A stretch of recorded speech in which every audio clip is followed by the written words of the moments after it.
എനിക്കിപ്പോൾ 29 വയസ്സായി. ജീവിതത്തിൽ പല പേടിപ്പെടുത്തുന്ന അനുഭവങ്ങളും ഉണ്ടായിട്ടുണ്ടെങ്കിലും 15-ാം വയസ്സിലെ ആ ഒരു രാത്രി ഇന്നും എൻ്റെ ഉള്ളിലൊരു വിറയലായി അവശേഷിക്കുന്നു. അതെൻ്റെ ആദ്യത്തെ ഗൗരവകരമായ ബേബി സിറ്റിംഗ് ജോലിയായിരുന്നു.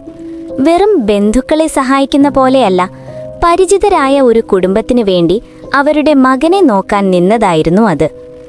പാലക്കാട്ടെ ഒരു ശാന്തമായ ഗ്രാമത്തിലായിരുന്നു മാധവൻ നായരും ഭാര്യ ലക്ഷ്മിയും താമസിച്ചിരുന്നത്. അവരുടെ 5 വയസ്സുകാരൻ മകൻ അപ്പു. ഞങ്ങളുടെ കുടുംബങ്ങൾ തമ്മിൽ വർഷങ്ങളായുള്ള ബന്ധമാണ്. അതുകൊണ്ട് തന്നെ അവിടെ എനിക്ക് പൂർണ്ണ സുരക്ഷിതത്വം തോന്നിയിരുന്നു. ആ വലിയ വീടും ചുറ്റുമുള്ള റബ്ബർ തോട്ടവുമൊക്കെ വളരെ സമാധാനമുള്ള ഒരിടമായിട്ടാണ് എനിക്ക് തോന്നിയിരുന്നത്. അവിടെ ഇത്തരത്തിലൊന്ന് സംഭവിക്കുമെന്ന് സ്വപ്നത്തിൽ പോലും കരുതിയില്ല.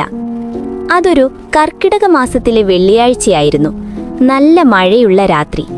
മാധവൻ നായരും ലക്ഷ്മിയും ഒരു കല്യാണത്തിന് പോകാൻ ഇറങ്ങുകയായിരുന്നു. പോകുന്നതിന് മുൻപ് മാധവൻ നായർ എന്നോട് ചില കാര്യങ്ങൾ പറഞ്ഞു. മോളെ, അപ്പുവിന് കൃത്യസമയത്ത് ചോറ് കൊടുക്കണം, നേരത്തെ ഉറക്കണം. പിന്നെ ഈ മുൻവാതിൽ പൂട്ടാൻ ശ്രദ്ധിക്കണം. താഴത്തെ ലോക്ക് മാത്രം പോരാ, മുകളിലെ ആ വലിയ ഓടാമ്പലും കൂടി ഇടണം. താഴത്തെ ലോക്ക് ചിലപ്പോൾ ബലമായി തള്ളിയാൽ തുറക്കാൻ സാധ്യതയുണ്ട്. രാത്രി 7 മണിയോടെ അവർ ഇറങ്ങി. ഞാനും അപ്പുവും കൂടി കുറച്ചു നേരം കളിച്ചു, ഭക്ഷണം കഴിച്ചു. 8 മണിയായപ്പോൾ ഞാൻ അവനെ പല്ല് തേപ്പിച്ച് മുറിയിൽ കൊണ്ടുപോയി കിടത്തി. ഒരു ചെറിയ കഥ പറഞ്ഞുകൊടുത്തു. ഞാൻ ഇറങ്ങാൻ തുടങ്ങിയപ്പോൾ അവൻ പേടിയോടെ പറഞ്ഞു, ചേച്ചി, കുറച്ചു നേരം കൂടി പുറത്തു നിൽക്കണേ. ഞാൻ ആ മുറിയുടെ വാതിൽ പാതി തുറന്നിട്ട് 1 മിനിറ്റ് വരാന്തയിൽ നിന്നു. അവൻ ഉറങ്ങിയെന്ന് ഉറപ്പായപ്പോൾ ഞാൻ അടുത്തുള്ള ഗസ്റ്റ് റൂമിലേക്ക് പോയി. ഏകദേശം 40 മിനിറ്റ് കഴിഞ്ഞപ്പോൾ വരാന്തയിൽ ചെറിയ കാൽപ്പെരുമാറ്റം കേട്ടു. നോക്കിയപ്പോൾ അപ്പു വാതിക്കൽ നിൽക്കുന്നു. അവൻ വിറയ്ക്കുന്നുണ്ടായിരുന്നു. ചേച്ചി, അലമാരയുടെ ഉള്ളിൽ നിന്ന് ആരോ മാന്തുന്ന പോലെ ശബ്ദം കേൾക്കുന്നു, അവൻ പറഞ്ഞു.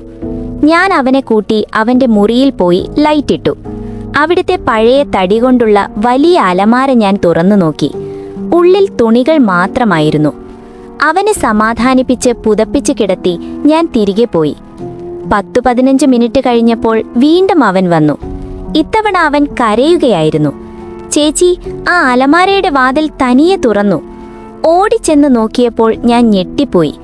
ഞാൻ അടച്ചുവെച്ച അലമാരയുടെ വാതിൽ പൂർണ്ണമായും തുറന്നു കിടക്കുന്നു. കാറ്റൊന്നും വരാൻ സാധ്യതയില്ലാത്ത മുറിയാണത്. എങ്കിലും പുറത്തെ മഴയുടെ ശബ്ദമാകുമെന്ന് കരുതി ഞാൻ വീണ്ടും അത് അടച്ചു. കുറച്ചു സമയം കഴിഞ്ഞപ്പോൾ അപ്പു ഉറക്കെ നിലവിളിച്ചു.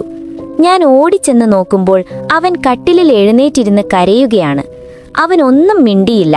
പകരം മുറിയുടെ മൂലയിലേക്ക് വിരൽ ചൂണ്ടി. അവിടെ ഒരു വലിയ പഴയ അലക്കുകുട്ട, അതായത് ലോണ്ട്രി ബാസ്ക്കറ്റ് ഉണ്ടായിരുന്നു. അതിനും ചുമരിനും ഇടയിലുള്ള ആ ചെറിയ ഇടത്തിൽ ഒരാൾ പതുങ്ങിയിരിക്കുന്നു. അവന്റെ കണ്ണുകൾ നേരെ എന്നെ തന്നെ നോക്കുകയായിരുന്നു. ഞാൻ ആലോചിച്ചു നിന്നില്ല. അപ്പുവിനെ ഒറ്റ വലിക്ക് കയ്യിലെടുത്ത് ഞാൻ അടുത്ത മുറിയിലേക്ക് ഓടി വാതിലടച്ച് കുറ്റിയിട്ടു. പേടിച്ചരണ്ട കൈകളോടെ ഞാൻ പോലീസിനെ വിളിച്ചു. പോലീസ് വണ്ടിയുടെ സൈറൻ കേട്ടപ്പോഴാണ് എനിക്ക് ശ്വാസം നേരെ വീണത്. പോലീസ് വന്നപ്പോൾ വീടിന്റെ മുൻവാതിൽ തുറന്നു കിടക്കുകയായിരുന്നു. അവർ വീട് മുഴുവൻ പരിശോധിച്ചു. പക്ഷേ അയാൾ അപ്പോഴേക്കും രക്ഷപ്പെട്ടിരുന്നു. മാധവൻ നായരും ഭാര്യയും തിരിച്ചെത്തിയപ്പോൾ അദ്ദേഹം വാതിൽ പരിശോധിച്ചു. ഞാൻ മുകളിലെ ഓടാമ്പൽ ഇട്ടിരുന്നില്ല. ലോക്ക് മാത്രമിട്ടാൽ പുറത്തുനിന്ന് കുലുക്കിയാൽ അത് തുറക്കാമായിരുന്നു എന്ന് അദ്ദേഹം പറഞ്ഞു. ഇന്ന് ആലോചിക്കുമ്പോഴും എൻ്റെ ഉള്ളൊന്ന് കാളും. അന്ന് അപ്പു പേടിച്ച് അലമാരിയിൽ ശബ്ദം കേട്ട കാര്യം എന്നോട് പറഞ്ഞിരുന്നില്ലെങ്കിൽ, അവൻ ഒറ്റയ്ക്ക് ആ മുറിയിൽ ആ ക്രൂരന്റെ കൂടെ കഴിഞ്ഞിരുന്നെങ്കിൽ എന്ത് സംഭവിക്കുമായിരുന്നു?